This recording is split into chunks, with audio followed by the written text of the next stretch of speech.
This may not be who you were expecting. Ashley's on her way. Ashley told us she was on her way. But hello. Welcome to the Shelf This Book Club discussion for the month of September. I got there quick. Yeah, we're here to discuss Legendborn by Tracy Deonn. And that awkward pause is exactly what I thought of it. Yeah, so Martine's here to join us because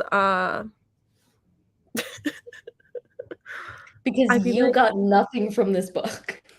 Yeah, I was no thoughts head empty on this book, and from what I know, you were also a little bit no thoughts head empty, but then there was a turning point for you. Yes, So absolutely. you're going to bring that turning point to the table, and I will let Ashley say for herself, but she DNF'd this and then basically finished and then technically, in my opinion, fully read it. Oh yeah, if I skimmed that deeply, that's a read. Yeah, that's a read. She's here. Oh, hi. Hi. Would you like me to wait till you're... Just making out with my chapstick. I was just saying what we read and saying that I was pretty no thoughts head empty and that Martine was a little more middle of the road and that you DNF'd it. If you want to elaborate on that. Okay, so I basically kind of speed read it, but mostly skimmed it. That's probably more accurate than skim. Speed read, I agree. I think, is more accurate to what you did. I have a all thoughts, no head. Okay. Okay. Oh, we love that. We love the energy of still like being here. Isn't this Emmett? Oh, is it not a bot? I'm pretty sure. I don't know. Emmett sometimes shows up to stuff and Danielle's like, that's Emmett. And I feel like he has a username like this. But okay. Hi, Elsa. I think Elsa did read it. Yeah. But we're going to get into it. First to finish it. True, yes. Ooh. I don't know. I think I saw her rating too. Okay. I was hoping Nessa would be here because I think she rated it the highest, but I don't know that she is here. So first and foremost, Ashley is who picked the book. And when you picked this, I did think it was very your type of book. Like it's a YA fantasy. But then you started it and were like, oh, wait, this isn't actually something I usually like. Mm-hmm. Did you not realize it was urban fantasy? Okay, so I don't read the synopses of anything. Okay, that's fair, because I never do.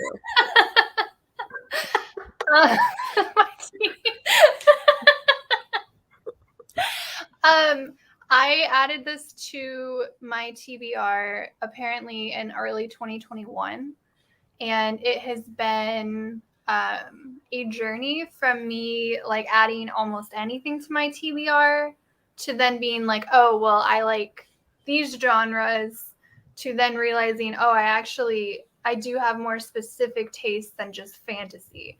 And this year especially, I have not gravitated towards as much YA. Like I've tried to request less young adult arcs, more like new adult arcs.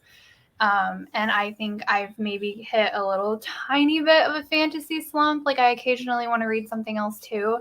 So I have learned in the past year or so, I am not loving urban fantasy / contemporary fantasy, especially when it's YA. A few exceptions would be like, I like the Atlas 6. I don't think that was YA. I liked Vicious. That was YA. And those were both academia-like settings. Yeah. So which is kind of sure. Yeah. Sure. So I thought Yeah. And then when I started this, I was like, oh, that's so cool. They're actually in college. It's just classified as YA. And then I I was know, because I consider that too. Like, is this new adult? People just don't like that word, like, you know? yeah. Um, And this was I actually had 4 picks. I picked this months ago. And oh yeah, you sent a poll. So I just picked 4 books that were rated really well off of my TBR and was like, I don't want to screw up. So are you blaming us for what happened? For picking No, it. no, I'm saying I thought that I had initiated every single failsafe along the way to not be here, and I The actually thing is, you worked sent on the it. poll, and I knew it was gonna be for Shelf This because I had just messaged you and been like, Yeah, "Hey, have you thought of your pick yet?" And then you sent a poll, I and don't nobody else knew what it was for, and I was like, "You guys really need to think hard about this." remember. And I don't remember the other picks at all, except I think that we had obviously this one and Children of Blood and Bone, which I still haven't Oh. read. And it was maybe like Spin the Dawn by Elizabeth Lim. I can't remember. I don't think that was on there because I think I would have remembered that because we read the other Elizabeth Lim. Oh yeah, you're right. No, that was for book club. Yeah. okay. Did anyone else have this on their TBR before this? Because I do feel like this is one of the more hyped books or like more popular books that we have had for book club for a while. I had like loosely wanted to get to it some day.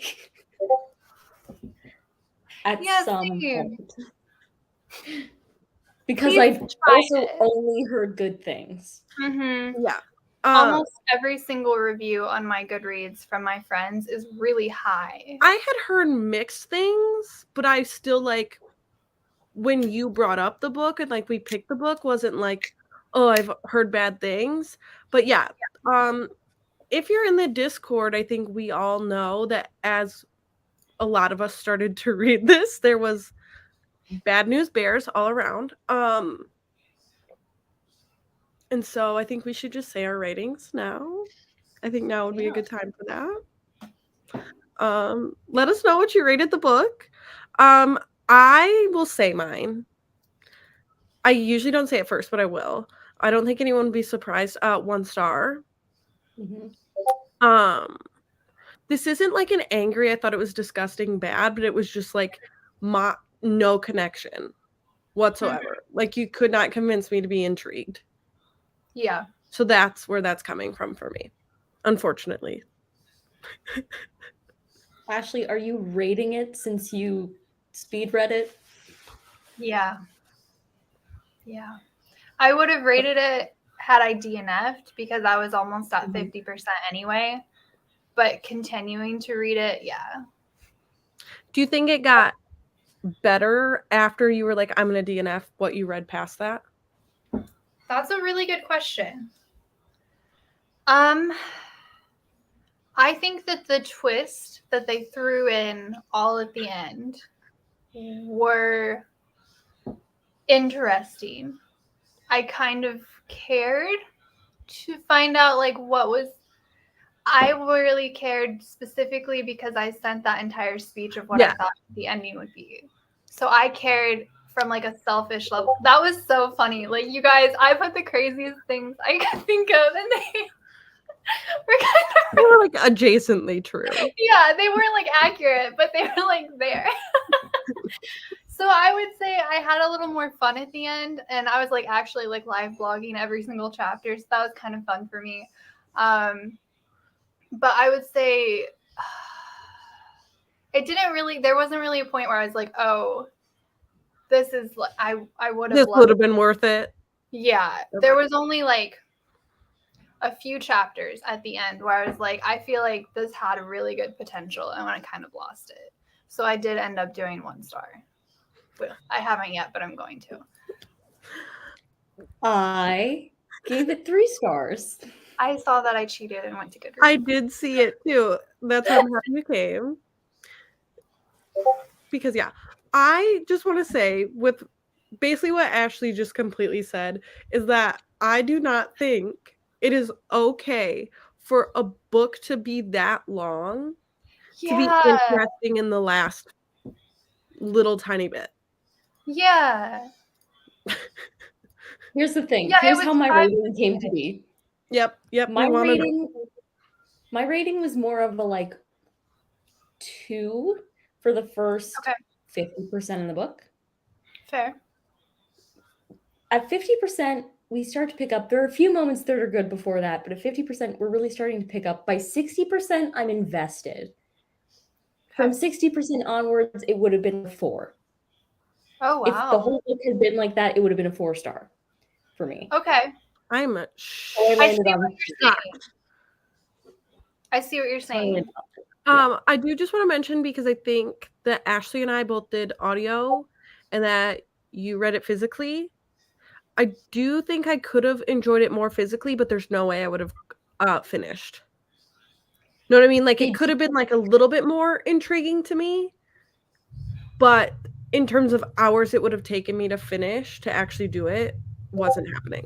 It did make the beginning very slow, but when it picked up, I do think it made it better. I actively disliked the audiobook narrator. She just didn't do much to like differentiate characters, or like there was no like inflection. I told Martine she was kind of like monotone, but I don't know if that's the right word. It's just like she wasn't acting it. Like, it was just like words. So I was listening at 1.75 times speed. So please take with a grain of salt that like any of my complaints about the narrator, I did not try it at normal speed. So this could be like just that it wasn't great fast. I started at 1.2 and then went up to 1.5. So, okay. So not I fast. found that it wasn't just that there wasn't differentiation in the voice between the characters. They were doing some differentiation, but it seemed like the voices between the characters would change. Like, she couldn't remember what she had using.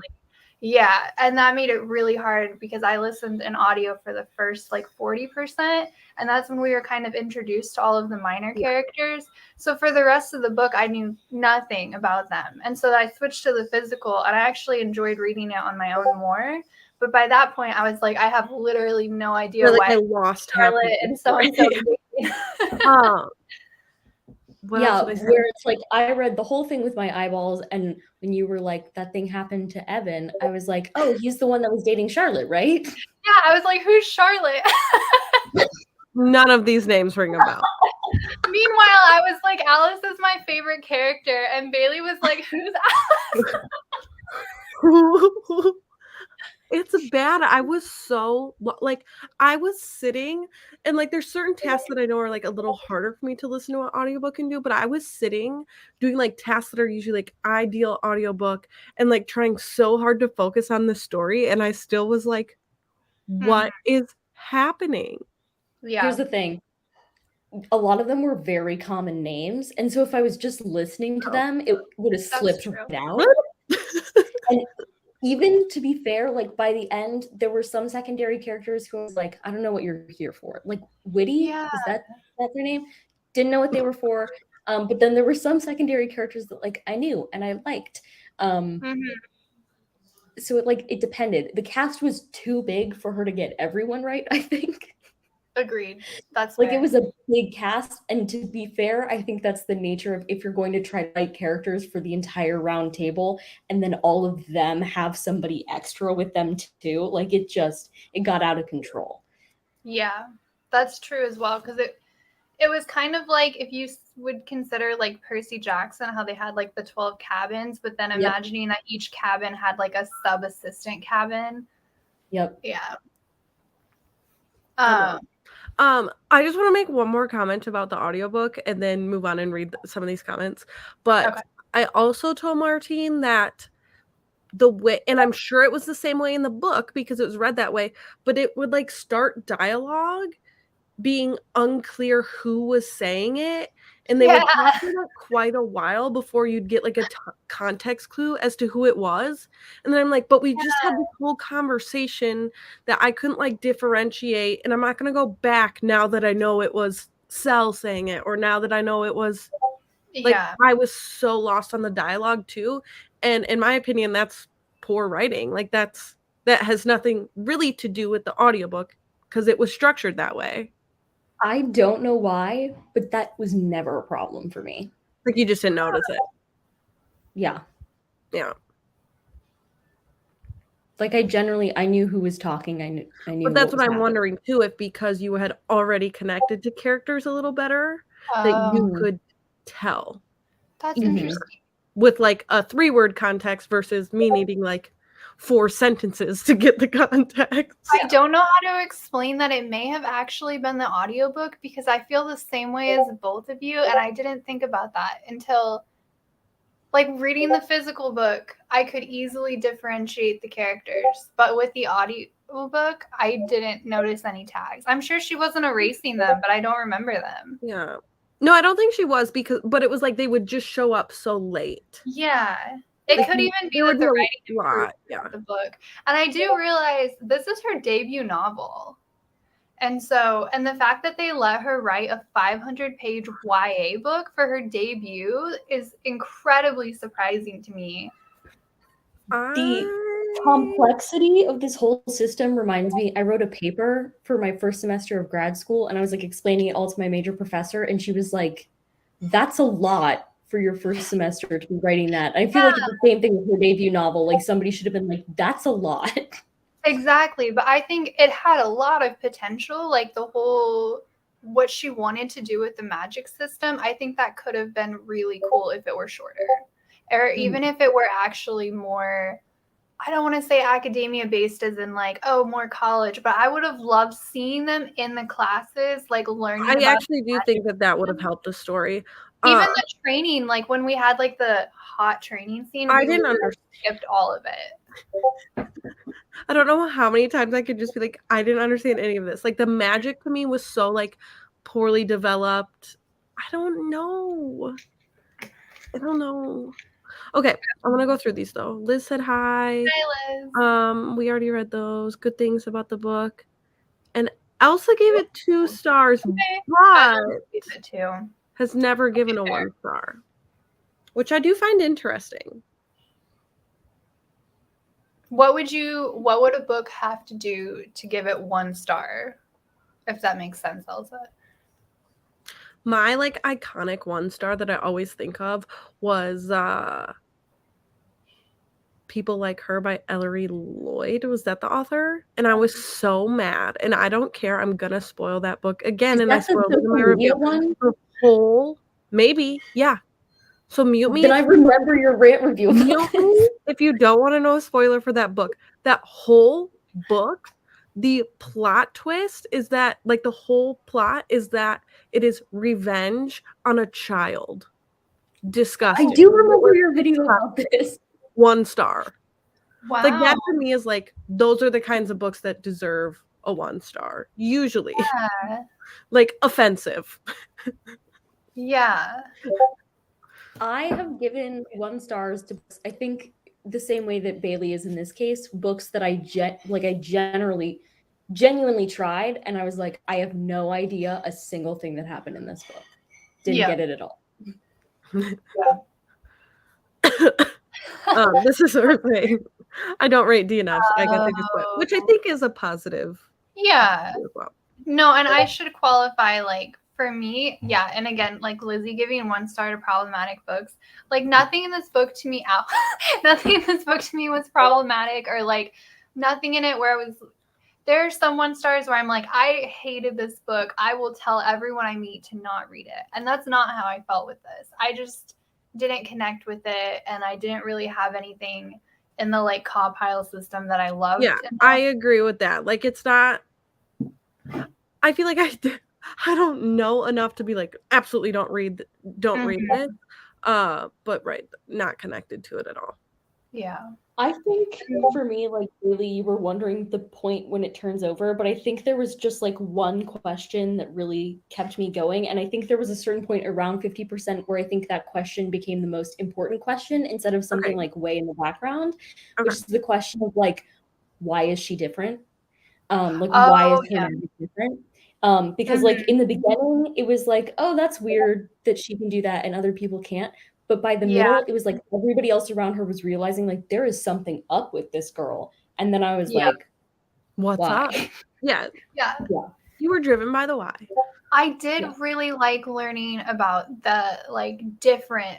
I don't want to spoil it in case anyone hasn't seen Oh no, we're full spoilers here. Oh, I guess If you're here and didn't read it and don't want to be spoiled, leave now. It's called, hold on, like root magic. Yep. Yeah, I thought that was really cool. Learning that there were like different kinds of magic and it wasn't just like the Arthurian part. I didn't understand the magic at all. Let me say it again. Okay. So technically, it's the same genre of magic, but one is asked for and one is taken by force.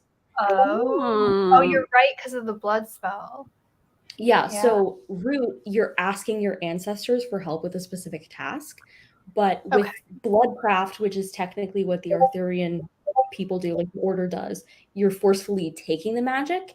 And so the reason that Bree's family ended up with bloodcraft is because a Davis heir was the master of a plantation and had a slave and forcibly had relations with his slave that ended up in a pregnancy that started this generation. And so the next time that Bree's ancestor called for magic, she made a bargain, and that took the magic by force for the rest of her generations because it was a forcible pregnancy. I did not pick up on that, so thank you for that. Yeah. I feel like your SparkNotes version of this book would maybe have been more intriguing to me.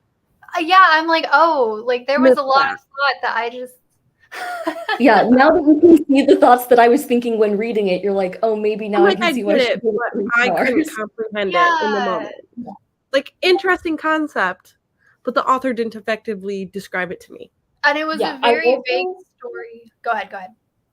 I think that was especially hard if you were listening to the audiobook, because the chapters in which you finally discover what's happening is written in this like purposefully murky way, because you're kind of you're like in a memory, but it's like several generations back, so it's like a kind of murky storytelling thing it's not exactly a poem, like the vibe kind of switched. Yeah, but it's more poem than, so like all of it's like italicized. So it's like completely different. And so you were just like experiencing that. And like this was clearly, this is the past story, which led and that's to probably why it was confusing too, because a lot of the times if I wasn't like completely focused, I was probably just like, what is happening all of a sudden? Yeah. And I had to read that scene like 4 times because I was like, I don't understand, how were there 2 babies? Because I missed one of like the paragraph. I was like, oh. I forgot to mention, I listened to the first part twice. I restarted. Me too. I listened and read it physically. And so then I was just like, if I still don't get it, we just need to move forward. Yeah. Yeah. So like the whole switching the lines thing there, where it was like, Nick was actually a baby in like the Lancelot line, that I was like, what the heck? Like it was so crazy to me. That once I figured it out. Yeah. That to me made their relationship make more sense than any behaviors that they actually had towards each other did, because I was like, I don't get why they're into each other. And then when it was like Arthur and Lancelot, I was like, oh yeah. Okay. It's like the whole plot is that they had to be into each other. Yeah. He was like my right hand. Yeah. Yeah. No, the only thing that I had as a complaint for that section is that I wish they had said, like, when Nick fell to the ground and they were like, Arthur came from his throat and called him. Why couldn't they have been like a deep male voice that must have been Arthur? I don't know. That kind of threw me. I also think who said in the Discord chat that, or maybe it was a review I was reading, somebody in the book club said, I think it was Elsa's review, said that like their comprehension could have been improved if they knew like the original stories, which I would just like to second, but I know nothing about that crap. Okay. I know like some. I knew enough. I've watched Merlin.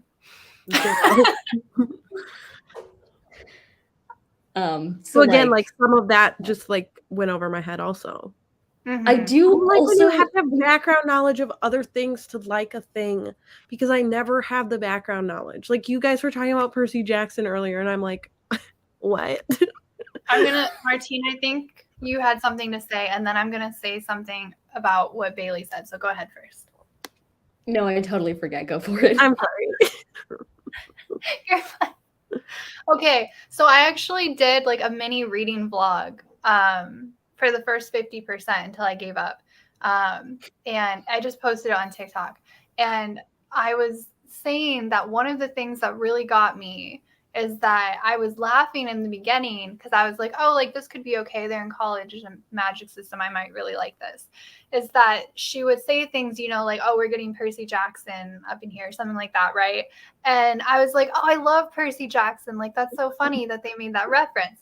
But there were so many references, especially in part one. Like they were trying to, and maybe the editor made her add this or something, but it was like they were trying to drag people from other fandoms.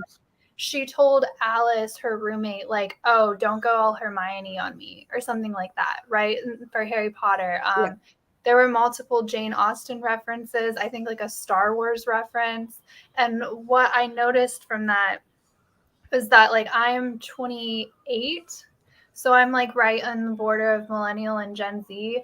And I caught, I think, all of those references, except I wouldn't have recognized the Jane Austen ones. But I think a lot of people my age probably maybe would have. But I don't think the book will age well. Yeah. Because like I didn't grow up on Harry Potter. And I was like, no, I swear her roommate's name was Alice and not Hermione. And then like I went back and I was like, oh wait, it is. I'm calling her like a goody two shoes.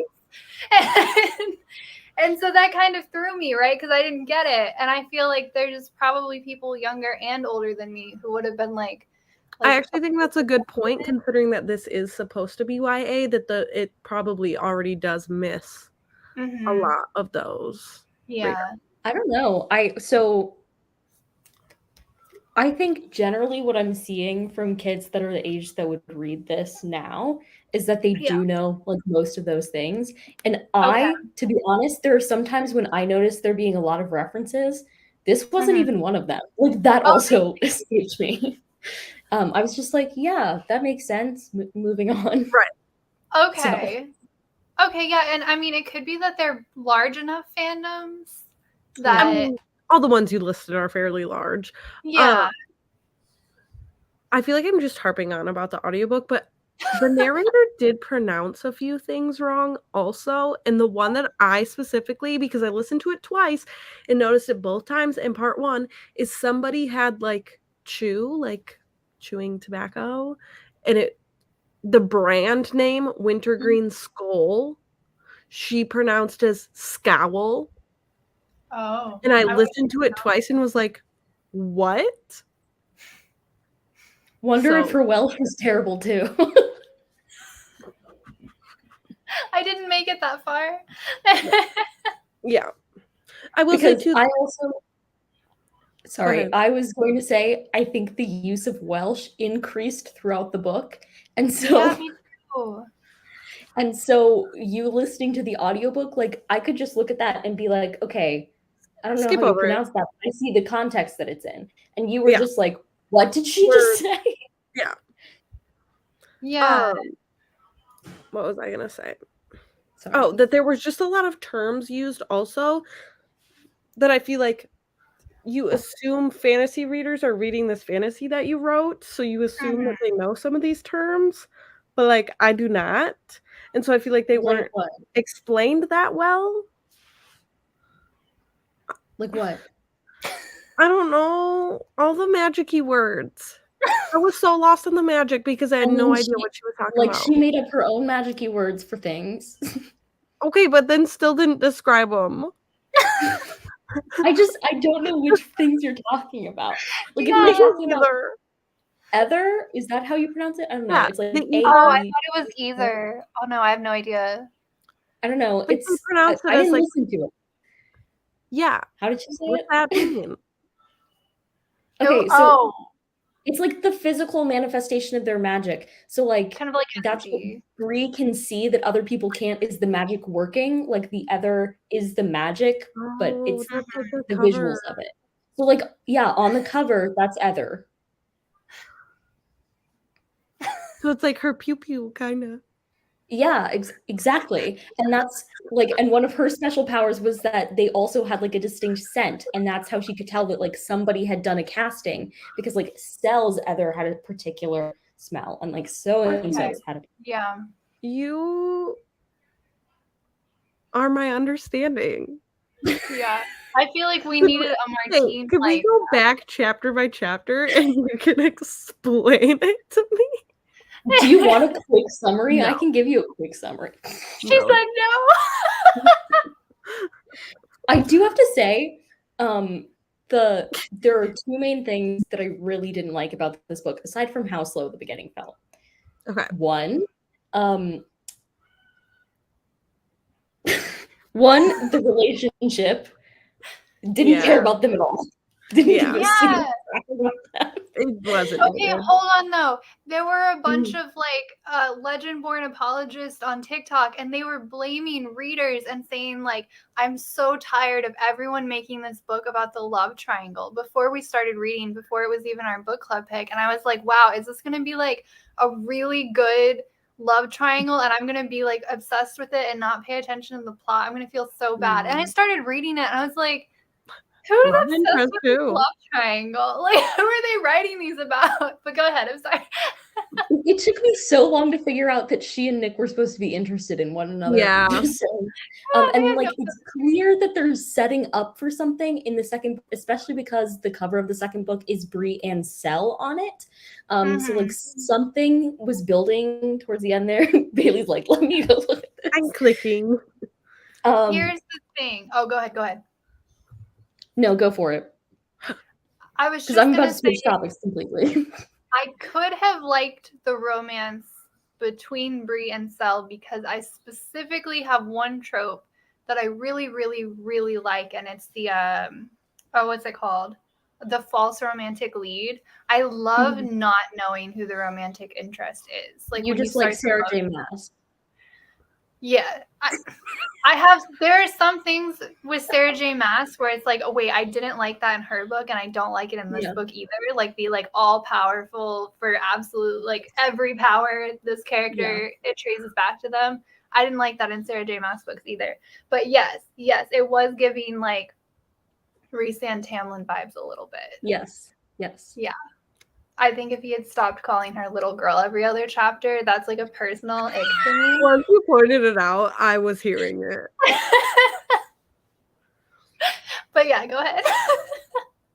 And then the second thing that I really didn't like about it, what was it? Wait, we're so linear in discussion. We took all of Martine's thoughts to teach us about the book. There's something that I really didn't like. It's something about the the early college thing. That was a hot mess. Why do they keep explaining it as that? Early college, like just meaning they're just starting college, but they're high school. No, they're not actual college students. What? They're high school age.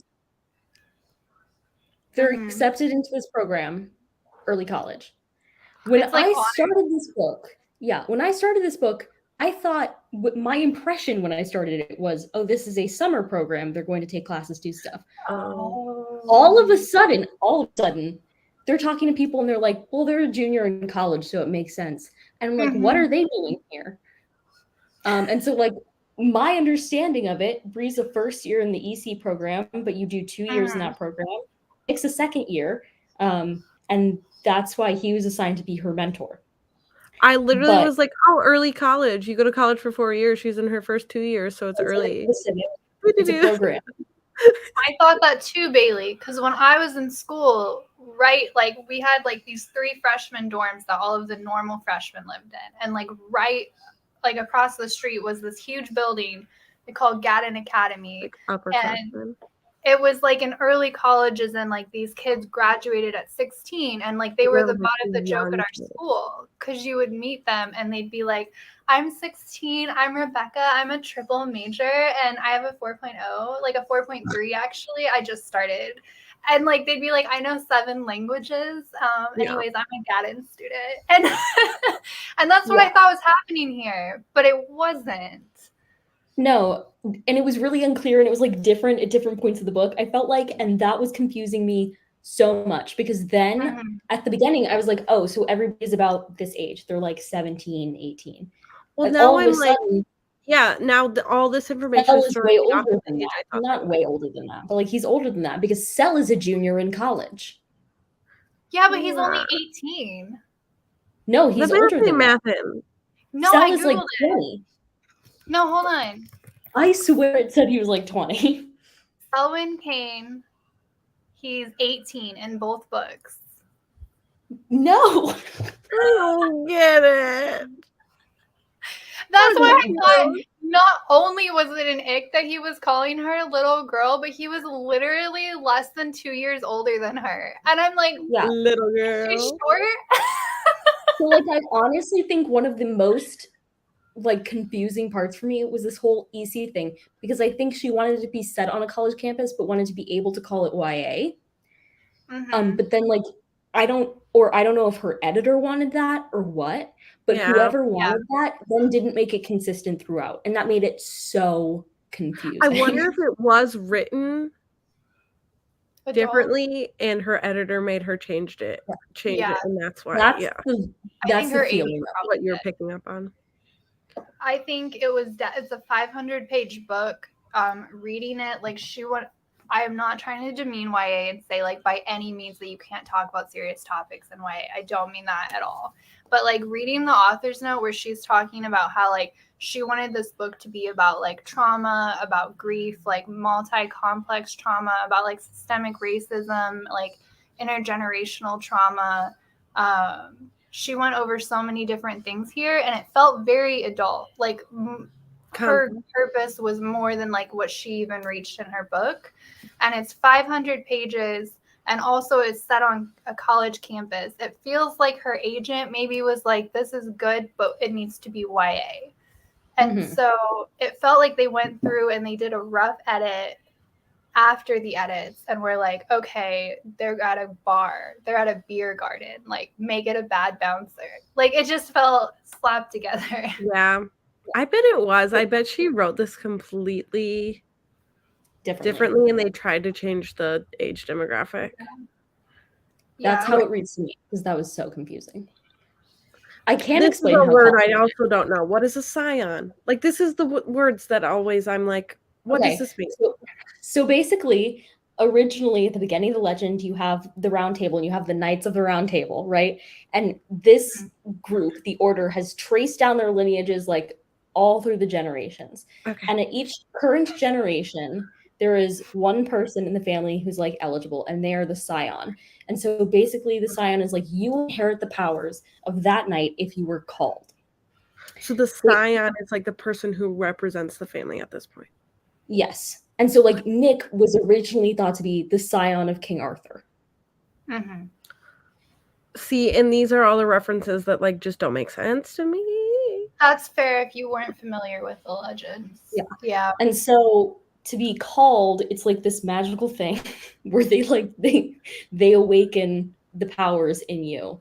Like the power of the order is awakened in you, and it's usually like precipitated by a specific event. So like in the end of the book, when we're seeing like Nick being called by Sir Lancelot, it's because like all the demons are finally converging and like the big war, Camlin, is about to happen. And so they need the second order, Sir Lancelot, to be called before they can call Arthur.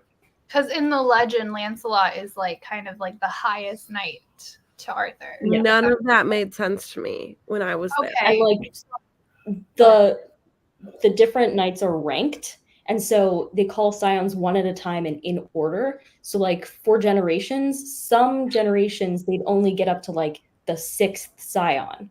They wouldn't get past like the 5th. Oh. And that's how they knew something bad was happening, is because all of a sudden, like, the fourth and the third scion were getting called. So are you familiar with what they meant when they said, like, it's just like the legend when they found out that the lineage was messed up? No. So none of this made sense to me. In the legend, Arthur is married to Guinevere. I straight up did not understand this book at all. I don't know how much more I can harp on about this. Okay, so Guinevere ends up, I could mess this up because, again, I watched the TV show. I did not read anything before that. I used to ship Merlin and Morgana from the TV show because I didn't understand, like, the lineage. So, but, oh no, I'm sorry, I said that wrong. I used to ship Arthur and Morgana because I didn't understand the lineage. But, so King Arthur marries Guinevere, but she falls in love with, like, his right-hand man, like his best friend, his top knight. And so what they were saying is that it was kind of like that in the present, or like the 8 generations ago, because the Davis, who was considered the Arthur line, his wife was having an affair with the Lancelot line. So it's like the same thing that happened in the legend.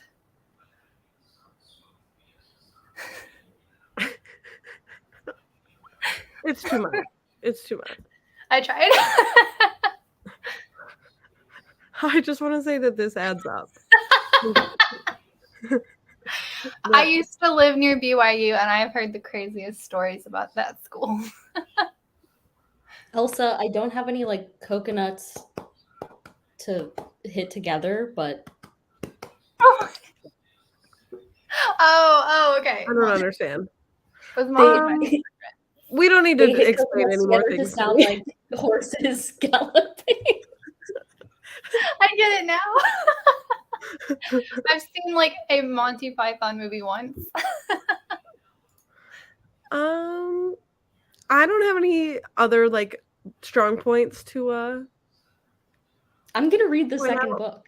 If you're gonna read it, I would like you to spark notes it for me. Okay, I will. Cool. I do just want to say that the covers, once I went and looked at the second cover too, the covers for the series are like, perfect. The series didn't deserve it because they're absolutely stunning, beautiful, gorgeous, fantastic. That's I think why I probably added it to my TBR. Like, and I will say that the Legendborn on Goodreads has a 4.38. Yeah, that is really high. Cannot fathom. Happy for it. Happy for it. That's why, again, I would not tell anyone not to read it. I think I even wouldn't. I would just say that I didn't connect to it and understand. And I think I could have enjoyed it more to even be like a high 2-star. It just hit like a lot of personal icks for me, right? Like there were too many. And those were like personal preferences, whether it was like the kind of like insta-love thing or the other things I hit upon earlier. Like those are just really specific things I've been seeing too much lately that make me just like.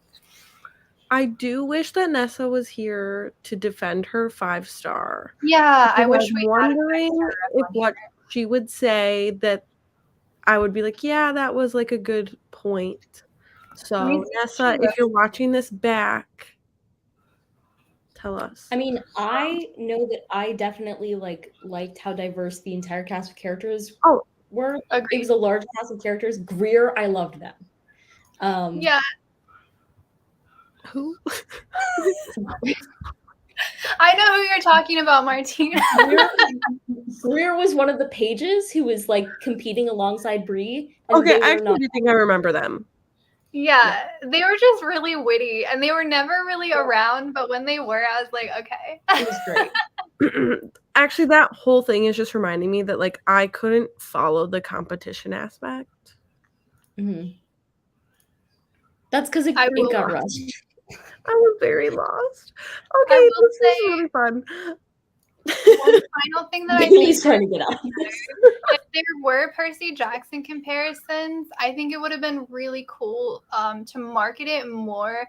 You know, like, oh, what cabin would you be? Like, what faction would you be? What house would you be? They could have really done this if they had done more with the magic systems. Because we get like one. Have you read Throne of Glass? Yeah. like even like that was also like a competition centered. Oh yeah, in book 1 with And I feel like I could understand that The competition was like not the point of this book.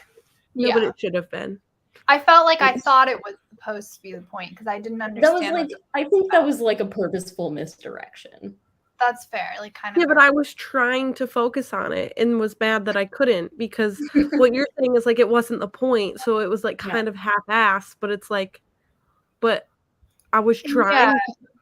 Because at the end she says like all along the book was just about like her processing her grief through the main character. And I will say that's always like to me that's rough because I find that books are, if you see yourself in the main character too much, like sometimes you can lose track of the plot, but also like she put a lot of passion into the book because of that and it's clearly evident. So yeah.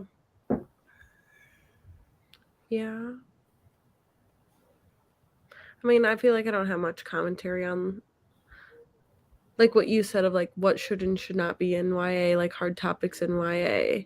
But I just feel like maybe she was trying to do too much. Like this is too long. This book is too long. Fully agree. It's especially too long to end on a cliffhanger. Yeah. And she's like still technically dating her like 8th cousin, 10th removed. So I just realized that right now. And like she literally never got the 8 weeks of recovery from her internal. The only joke I want to make right now, and Martine might be the only person here who understands it, is I just want to say you just like that my cousin Nicole Weigel would love this shit. You're right, I don't.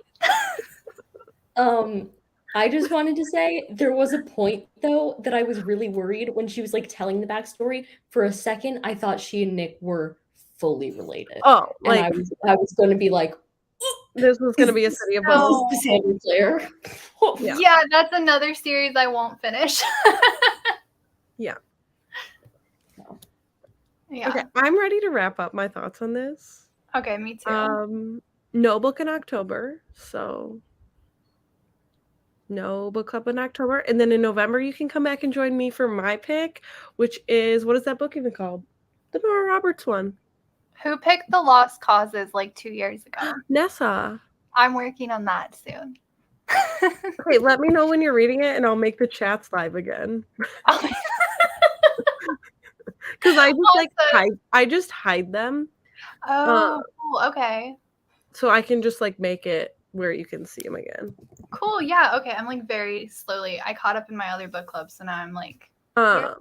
In November, we're reading Dance Upon the Air by Nora Roberts, which I picked. So would love to have you for that. Yeah. Any parting thoughts and feelings on Legendborn? Thank you, Ashley, for picking again. We'll be back around eventually, and hopefully you can redeem yourself. Oh, I did want to say, I don't know how many people are still here. I'm going to actually post it in the Discord too, but Lizzie created that spreadsheet for all of us to put our ratings in. So if you read this book or DNF'd this book, go in and put your rating because she's telling what also has the most DNFs. And I think this one might actually be what had the most DNFs. But like just update it because like the last quarter when I went and put my ratings in, like nobody else's ratings were in for like the last 3 picks. Okay. So just reminder that exists. Perfect. And thank you, Martine, for joining us because I don't know how we would have done this live show without you explaining to us and the audience what the book was about. Sorry. Like now you truly know how nervous I was coming in, having no thoughts. Same. I brought my crochet stuff and I'm like, maybe we're just gonna hang out for a little bit, right? Okay. Goodbye for now.